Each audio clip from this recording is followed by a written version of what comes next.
Hi guys, how are you? This is Norlin. Welcome back to my channel. We're going to talk about claiming asylum here inside Canada.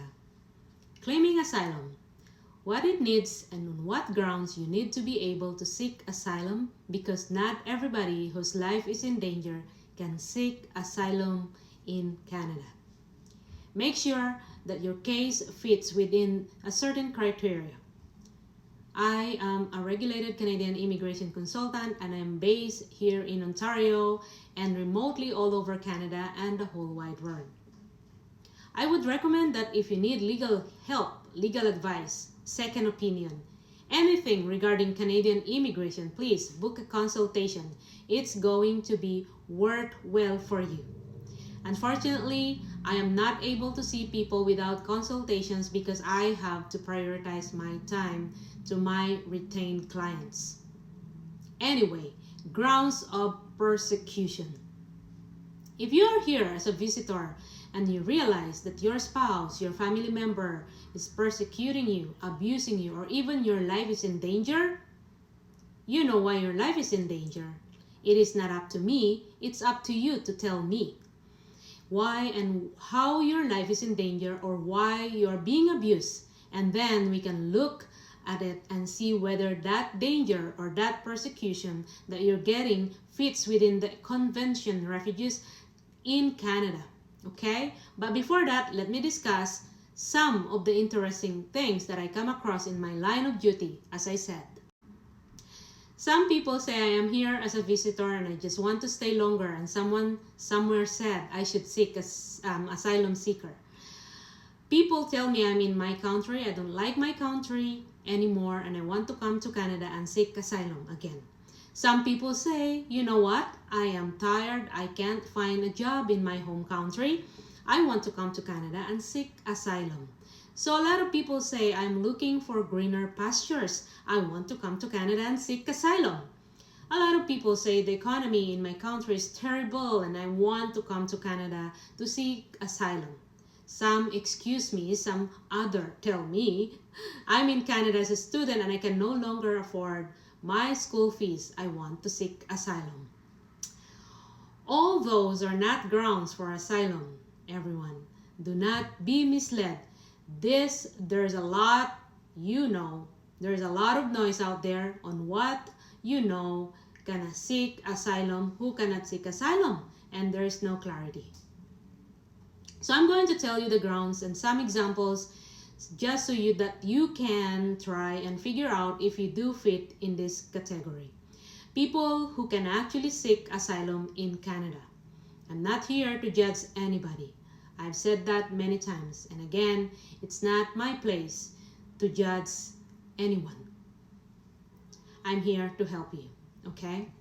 Anyway, ground number one, they say the definition of a convention refugee and what I'll do, because I know I'll be using some terms here. This is deep, but please, this is not a legal advice. If you need legal advice, get it, retain someone. The definition of a convention refugee in this country states that one must demonstrate a well-founded fear of persecution. The fear may be based on the following 5 factors. Number 1, your race. Are you in a country where you've been singled out and discriminated or tortured or persecuted simply because you belong to a certain race?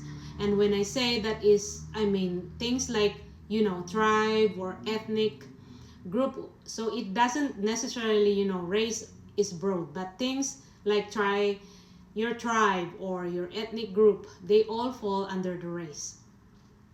Do you find yourself as a soft target at the hands of criminal because maybe there is police racism because your race or your tribe or your ethnic group? Those are an example of this would be, there are some countries, and I think sometimes in other country, whereby Indians, simply because they were Indians, they were being targeted and were being killed.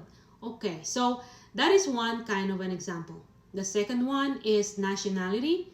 Are you being persecuted because of your nationality, and you find that race and nationality kind of overlap from time to time, because they're all broad. So nationality doesn't necessarily always mean citizenship. Are you being persecuted because of your religion or your religious belief? So do you have a right to manifest your religion in public or in private without hiding your religious belief? Okay, so it says that actually, can defect from your religion or even have different religious belief from the majority of your community or your family, and still be able to practice that without having to hide. Okay, so are you able to practice your belief? Here's the big thing. You may find yourself being persecuted by the same people who actually love you and who may have to hide your religious belief. Or because if you practice now what you believe or your new belief, you may even end up getting killed or excommunicated by your family. Okay? Are you being persecuted because you belong to a particular social group? The other one is women. Take note of this. Women who are subject to domestic abuse. I repeat, women who are subject to domestic abuse. And that may also fall under gender, okay? They fall under the group of gender, not necessarily women, even men, because even men get abuse. Guys, it's not only women who get abuse, so it's vice versa. But for this particular session, I'm going to talk about women who are subject to domestic abuse. And I will talk, not everybody, because I will say something. It's not everybody who actually is fascinated this kind of persecution who will get protection from this country. I'll talk about that before I end this session, okay? Then there are also men who became victims of abuse at the hands of former abusive partners of their spouses because of that relationship with their spouse. Okay, so there are times maybe some disgruntled ex of your current spouse is vindictive and they are coming after you and they have the machinery. Even men get abused and persecuted like that. Okay, there are also women who are forced into marriages against their consent. There are not only these are not the only grounds. Individually, we need to look at your case and see whether it can fall under this class. It is so broad, it depends on your individual situation. This is now where the lines become blurry, and I want to clarify that on my next video. But this time, there are a lot of ways in order for you to be able to claim an asylum application here inside Canada.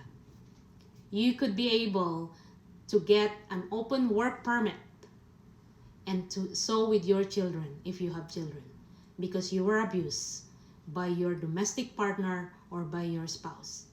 The only thing I'm asking you right now is to get evidences of those abuse.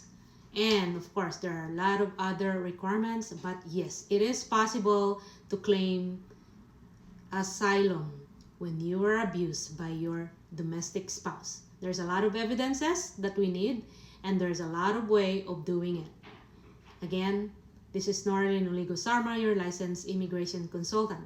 If you're being abused or being domestically abused in your home country and you're here in Canada and you need to seek protection from Canada, please feel free to talk to me. But again, there's a lot of process.